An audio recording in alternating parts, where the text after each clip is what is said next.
Guys, आप इस प्रकार के सेंटेंस अपने डेली लाइफ में बहुत सुनते होंगे, जैसे मैं जाने वाला हूँ, हम नहीं खेलने वाले हैं, क्या विकास जाने वाला है, क्या वह नहीं रोने वाला है, मैं जाने वाला था, हम नहीं खेलने वाले थे, क्या विकास जाने वाला था, क्या वह नहीं रोने वाला था। कि मतलब आपको अपने डेली लाइफ में मिलता होगा कि जाने वाला हूँ, जाने वाला था, ये सब सेंटेंस अगर आपको दिखता है तो इसको हम कैसे ट्रांसलेट करें कि इसकी मीनिंग क्या होती है। जाने वाला हूँ, जाने वाला था। तो अगर आपको नहीं पता है तो हमारे वीडियो के साथ आप बने रहिए। तो चलो हम बात करते हैं कि ये जाने वाला हूँ इसकी मीनिंग क्या होती है और इन सभी सेंटेंस को हम कैसे ट्रांसलेट करते हैं। एक आप लोग सुने होंगे अबाउट टू। तो अबाउट टू का मतलब होता है वाला हूँ या वाला है। इस सेंटेंस के ऊपर डिपेंड करेगा, या आपको मिलेगा वाला था या वाले थे। ये आपको सेंटेंस के ऊपर डिपेंड करता है। और एक चीज़ सुनिएगा, ये जो वाला था वाले थे, ये तो आपको दो ही केस में मिलेगा, एक प्रेजेंट और एक पास्ट, और फ्यूचर में ये नहीं होता है। तो अब हम समझते हैं कि अबाउट टू का मतलब होता क्या है, कि अबाउट टू कहता क्या है। तो देखिए अबाउट टू क्या कहता है, जब कोई कार्य या काम होने वाला होता है, जब कोई कार्य या काम होने वाला होता है तब उसके लिए अबाउट टू का यूज करते हैं। तो अब आप समझ गए होंगे कि अबाउट टू होता क्या है। तो चलिए हम आगे बढ़ते हैं। अब देखिए हम क्या किए हैं, यहाँ लिख लिए हैं अबाउट टू एक्टिव बॉक्स। मतलब अबाउट टू का एक्टिव केस भी होता है और पैसिव केस भी होता है। जो दो केस में आपको सेंटेंस मिलता है, एक आपको प्रेजेंट केस में मिलता है और एक आपको पास्ट केस में मिलता है। यहाँ तक क्लियर। इसके बाद देखिए प्रेजेंट में जब आपको सेंटेंस मिलेगा तो प्रेजेंट की पहचान क्या होती है। अबाउट टू में वाला हूँ ये कहाँ मिलेगा, आपको सेंटेंस के अंत में मिलेगा। क्लियर। और इसमें हेल्पिंग वर्ब हम क्या यूज करते हैं, is am are plus about to. इसमें हेल्पिंग वर्ब क्या यूज करते हैं, is am are plus about to. इसके बाद इसमें वर्ब कौन सी यूज करते हैं, हमेशा वर्ब की फर्स्ट फॉर्म। फिर इसमें कौन कौन से सेंटेंस बनते हैं, असर्टिव सेंटेंस बनते हैं, इंट्रोगेटिव सेंटेंस बनते हैं। अब आपको पता होगा असर्टिव सेंटेंस के कितने पार्ट होते हैं और इंट्रोगेटिव सेंटेंस के कितने पार्ट होते हैं। ऐसे सेम आपको पास्ट के केस में मिलता है। तो पास्ट केस में आपको पहचान क्या मिलेगी, वाला था, ये कहाँ मिलेंगे, वाक्य के अंत में मिलेंगे। ऐसे आपको पास्ट के केस में हेल्पिंग वर्ब क्या लगेगी, वाज या वर प्लस अबाउट टू। और इस केस में कौन सी वर्ब की फॉर्म लगेगी, फर्स्ट फॉर्म लगेगी। और इसमें कौन से सेंटेंस बनेंगे, जैसे प्रेजेंट में बनते हैं सिमिलर ऐसे आपको पास्ट में बनते हैं। और एक चीज़ यहाँ पर मैं फिर बता देता हूँ, इसमें फ्यूचर का केस नहीं बनता है। अब आगे देखिए कि इसमें रूल कौन सा यूज करेंगे। तो देखो रूल क्या है आपका, यहाँ से subject plus is am are plus about to plus verb की फर्स्ट फॉर्म प्लस ऑब्जेक्ट, ये आपका रूल हो गया। ऐसे आपका पास्ट केस में है सब्जेक्ट प्लस वाज या वर plus about to plus verb की फर्स्ट फॉर्म प्लस ऑब्जेक्ट, ये आपके रूल होते हैं।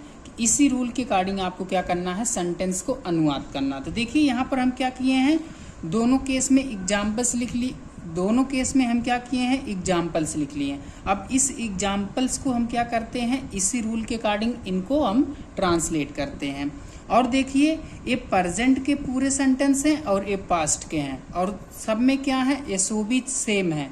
अब एसओबी क्या होता है अगर आपको नहीं पता तो मैं पहले से वीडियो बना दिया हूँ और इस वीडियो के डिस्क्रिप्शन बॉक्स में उस वीडियो का भी लिंक दे दिया हूँ, तो आप जान लीजिए एसओबी होता क्या है। ठीक।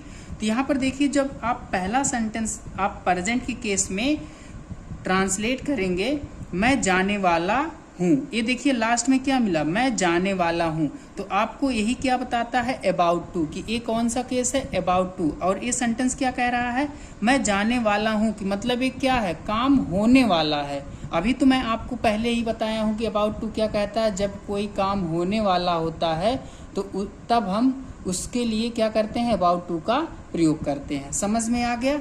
अब देखो ये प्रेजेंट केस है, इसको हमको क्या करना, ट्रांसलेट करना। तो कैसे ट्रांसलेट करेंगे, अकॉर्डिंग टू रूल। रूल में पहले सब्जेक्ट आया, तो मैं की इंग्लिश क्या होती है, आई। अब बताओ, आप प्रेजेंट टेंस पढ़े होंगे तो आई के साथ क्या यूज होता है, एम यूज करते, एम का यूज करते हैं। फिर इसके बाद हम क्या करेंगे, अबाउट टू, अबाउट टू। इसके बाद देखो वर्ब क्या है, जाना। अबाउट टू के बाद वर्ब क्या है, गो। गो का हम फर्स्ट फॉर्म यूज करेंगे। क्लियर। ऐसे आपका देखो, ये आपका दूसरा सेंटेंस है, ये आपका दूसरा सेंटेंस है और ये आपका पहला था। तो दूसरे सेंटेंस में क्या है, हम नहीं खेलने वाले हैं, हम नहीं खेलने वाले हैं। तो यहाँ पर देखो लास्ट में क्या आया, वाला आया। ठीक है, तो यही वाला के लिए हम क्या करेंगे, अबाउट टू का यूज करेंगे। क्लियर है। तो अब देखो इसको हम ट्रांसलेट करते हैं। तो सब्जेक्ट में पहले क्या आया, हम, और हम की इंग्लिश क्या होती है, वी। ठीक है, वी के साथ हम हेल्पिंग वर्ब कौन सी यूज करते हैं, इज का यूज करते हैं कि एम का यूज करते हैं कि आर का। तो ये आपका प्यूलर है, तो प्यूलर के साथ हम क्या करते हैं, आर का यूज करते हैं। फिर आपको क्या लगाना है, नॉट। तो हम क्या करते हैं, यहाँ पर नॉट लगा लेते हैं। ठीक है, ये आपका हो गया नॉट। फिर हम क्या करेंगे, अबाउट टू,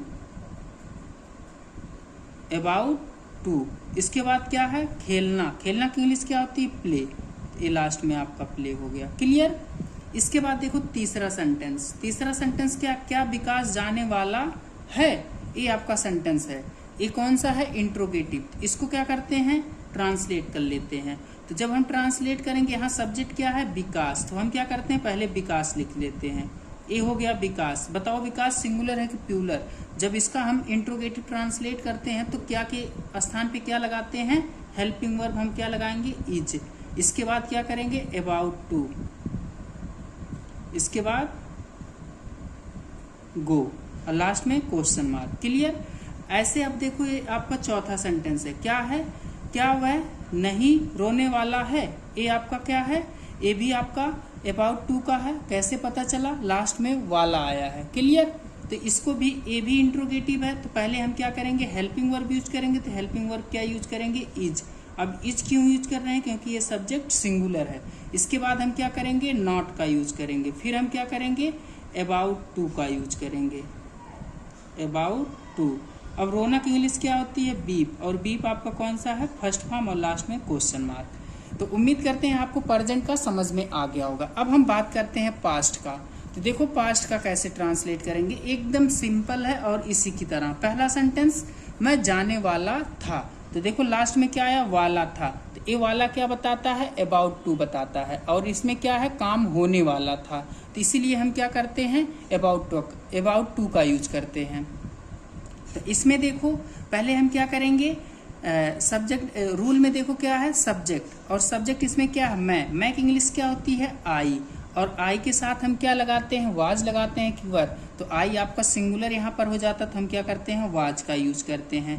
इसके बाद आप क्या करोगे, अबाउट टू का यूज करोगे, अबाउट टू। इसके बाद जाना की इंग्लिश क्या होती है, गो। ये आपका हो गया ट्रांसलेट। ऐसे आपका देखो दूसरा सेंटेंस है, हम नहीं खेलने वाले थे। ये भी आपका कौन सा केस हुआ, पास्ट के केस में अबाउट टू। तो हम क्या करते हैं, रूल के अकॉर्डिंग इसको ट्रांसलेट करते हैं।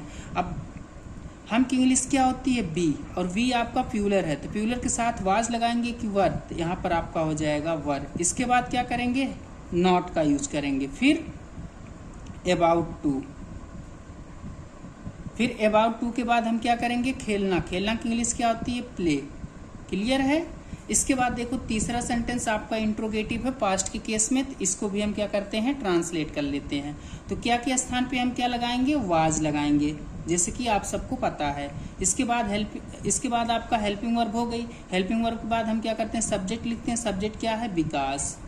तो विकास के बाद हम क्या करेंगे, वाला की इंग्लिश लिखेंगे, अबाउट टू, अबाउट टू। फिर हम क्या करेंगे, वर्ब क्या है, जाना। जाना की इंग्लिश क्या होती है, गो। और लास्ट में क्वेश्चन मार्क। इसके बाद देखिए आपका ये लास्ट है। तो हम लास्ट आपको नहीं बताएंगे, ये लास्ट आपका SW है। तो आपको क्या करना है, इसको कमेंट बॉक्स में बताना है, कि जिससे मुझे पता चले कि आपको अबाउट टू का यूज कैसे किया जाता है, आपको समझ में आ गया होगा। जिस भी हिंदी वाक्य के अंत में वाला आ जाए तो उसको कैसे ट्रांसलेट करना है, तो आज की इस वीडियो में हम क्या किए हैं, अच्छे से समझ लिए हैं। आपको फ्यूचर के केस में नहीं मिलेगा, केवल आपको प्रेजेंट या पास्ट में ही मिलता है। क्लियर है? तो उम्मीद करते हैं आप लोग को वीडियो पसंद आई होगी। अगर आपको वीडियो पसंद आई हो तो वीडियो को लाइक करें और चैनल को सब्सक्राइब करना ना भूलें। तो चलिए गाइज, मैं आपके साथ ऐसे ही एक नई इंटरेस्टिंग वीडियो के साथ मिलता हूँ। Thank you.